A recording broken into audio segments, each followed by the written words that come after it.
Welcome, 5th graders. My name is Katie Cloud, and today we're going to learn how to add and subtract fractions using equivalent denominators.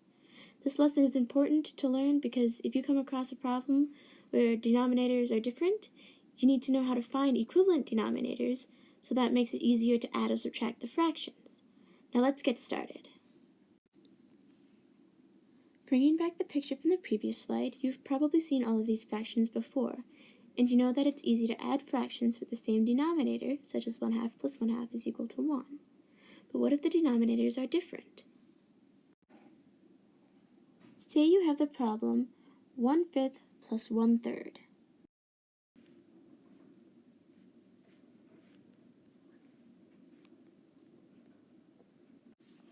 What we want to look at are the denominators of the two fractions, which are 5 and 3,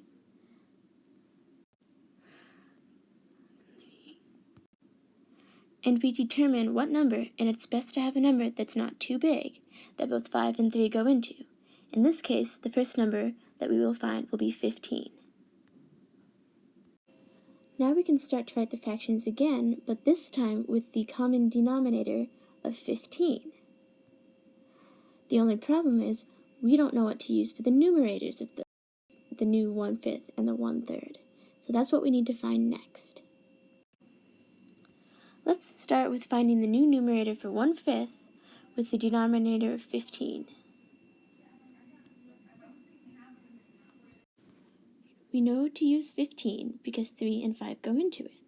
But how many times does 5 go into 15? Our answer is 3. 3 is also the numerator we want to use for this fraction. We now have 3/15 as our fraction of 1/5 with the denominator of 15. How do we know that this is equal to 1/5? We know that 5 1/5 are equal to 5 over 5, which is also equal to 1 over 1, or simply just 1. So with this same reasoning, 5 3/15 should be equal to 1 as well. Now how many 3/15 do we need to equal 15 over 15?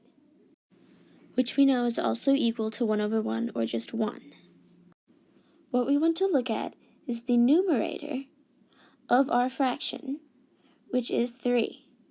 Now how many 3's go into 15? So we can do 3 plus 3 plus 3 and stop and check. Well, that's only 9. So if we do 9 plus 3 plus 3, that is equal to 15. How many 3's do we have total? Well, we have 1, 2, 3, 4, 5. Since we found 5 3's, we know that we're going to need 5 3/15 to equal 15 over 15, which is also equal to 1 over 1, which is equal to 1. With this knowledge, we know that 3/15 is 1/5 of 1. And so we know that 3/15 and 1/5 are equivalent. Now, let's move on to the 1/3 with a denominator of 15.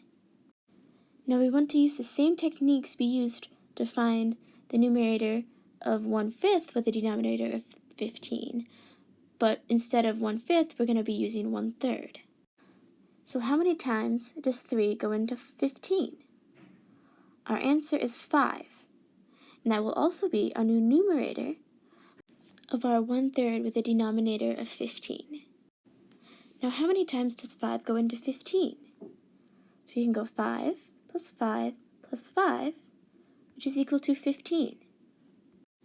Now how many 5's do we have total? We have 1, 2, 3.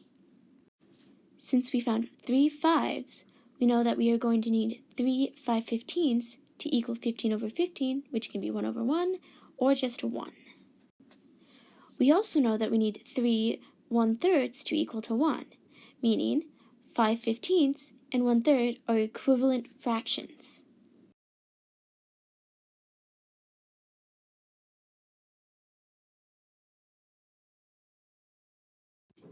Now we can move on to our original problem of 1/5 plus 1/3. We already deduced that 1/5 is equal to 3/15, and 1/3 is equal to 5/15. We know that since we have like denominators now, it is a lot easier to add together. So we can go ahead and put our denominator as 15. Now we need to know what 3 plus 5 is. And of course, 3 plus 5 is equal to 8. So our original problem of 1/5 plus 1/3 is equivalent to 3/15 plus 5/15, which is equal to 8/15. Looking at our original picture, we see all these different types of fractions. Now you can add them together easily by the steps we have just done. This was my first video lesson, and I hope it helped you with adding equivalent fractions. Thank you for watching, and have a nice day, 5th graders.